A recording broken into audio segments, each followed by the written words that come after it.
Corona virus से भी बड़ा अलर्ट अमेरिकी एक्सपर्ट्स ने जारी किया है। सर्दियों में कोविड-19 के मामले तो बढ़ ही सकते हैं, लेकिन सीजनल फ्लू भी झेलने के लिए लोग तैयार रहें। इस स्थिति को वैज्ञानिक ट्विंडेमिक कह रहे हैं।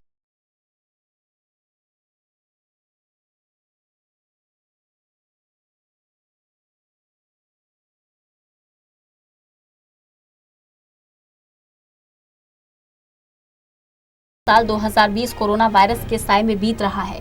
इसका खौफ अभी भी कायम है। पिछले 8 महीने से वायरस के प्रकोप से दुनिया जूझ रही है। हर किसी को अब सिर्फ वैक्सीन का इंतजार है, लेकिन ये इंतजार कब खत्म होगा इसका जवाब नहीं। वैज्ञानिक भी इस सवाल के जवाब को नहीं जानते हैं। लेकिन इसी बीच एक रिपोर्ट ने एक बार फिर वैज्ञानिकों की चिंता बढ़ा दी है। वैज्ञानिकों ने आने वाली सर्दियों में डबल महामारी जैसी स्थिति की चेतावनी दी है। पब्लिक हेल्थ से जुड़े एक्सपर्ट्स के मुताबिक सर्दियां बुरी खबर लेकर आ रही है और कोविड-19 के साथ साथ सीजनल फ्लू भी तबाही मचाने को तैयार है। इस स्थिति को वैज्ञानिक ट्विंडेमिक कह रहे हैं।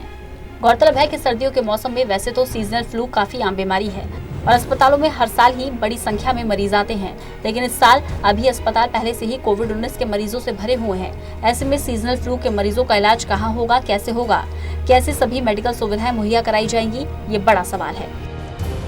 दूसरा सवाल ये है कि कोरोना वायरस और सीजनल फ्लू के शुरुआती लक्षण भी एक जैसे हैं। ऐसे में अस्पतालों में भीड़ बढ़ेगी ही, साथ ही बीमारी की पहचान करने में भी समस्या आएगी। सीजनल फ्लू से बचने के लिए लोगों को फ्लू शॉट दिए जाते थे, जो इस साल संभव नहीं। इससे मरीजों की संख्या में तेजी से इजाफा होगा। फ्लू के लक्षण भी बुखार, सिर दर्द, कफ, गले में दर्द और बदन दर्द हैं। ऐसे तो ये आसानी से कोविड-19 जैसे नजर आते हैं, साथ ही कोरोना संक्रमण के खतरे को कई गुना और भी बढ़ा देते हैं।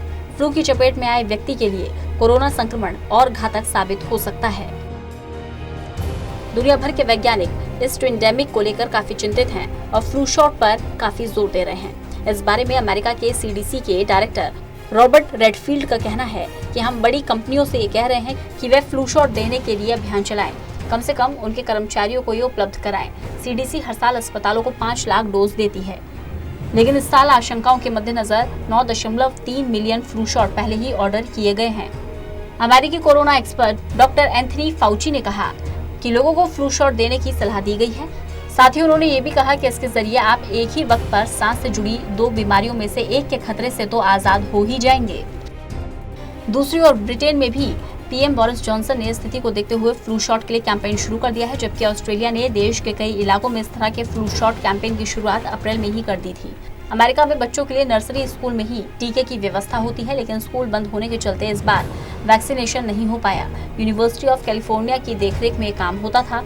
उन्होंने घोषणा की है कि नवंबर तक 2,30,000 कर्मचारी और 2,80,000 छात्रों को फ्लू शॉट की जरूरत पड़ेगी। CDC के मुताबिक अमेरिका में इस साल सीजनल फ्लू के 39 मिलियन से लेकर 56 मिलियन तक मामले सामने आ सकते हैं। करीब 7,40,000 लोगों को अस्पताल की जरूरत पड़ सकती है, जबकि इससे 62,000 तक मौतें भी हो सकती हैं। वैज्ञानिकों को आशंका है कि सर्दी के मौसम में दुनिया को कोरोना वायरस की सेकेंड वेव का सामना करना पड़ सकता है, जो पहले से कहीं ज्यादा जानलेवा होगी। यह पूर्वानुमान भले ही जटिल और बेहद अनिश्चित लगे, लेकिन कई वजह है जो चिंता बढ़ाती है। विशेषज्ञों के मुताबिक अभी की बात करें तो अस्पतालों में कोविड-19 के मरीजों को लेकर दबाव बहुत ज्यादा है। ऐसे में हल्के फ्लू का मौसम अस्पतालों का बैलेंस पूरी तरह से बिगाड़ सकता है। उनका कहना है वैसे भी सर्दियों के मौसम में फ्लू आम बात है और अस्पतालों में बड़ी संख्या में मरीज पहुंचते हैं, लेकिन इस बार अस्पताल में पहले से ही बेड फुल है। ऐसे में मरीजों की संख्या बढ़ेगी तो अस्पतालों के सामने भी मुसीबत खड़ी होगी। एक समस्या ये भी है कि कोविड-19 और सीजनल फ्लू के लक्षण भी एक जैसे होते हैं। ऐसे में इस स्थिति से लोग और भी ज्यादा डरेंगे और कोविड-19 की आशंका से अस्पताल पहुंचेंगे। ऐसे में अस्पतालों में भीड़ तो बढ़ेगी ही, साथ ही कंफ्यूजन की स्थिति भी पैदा होगी। Special desk, total news.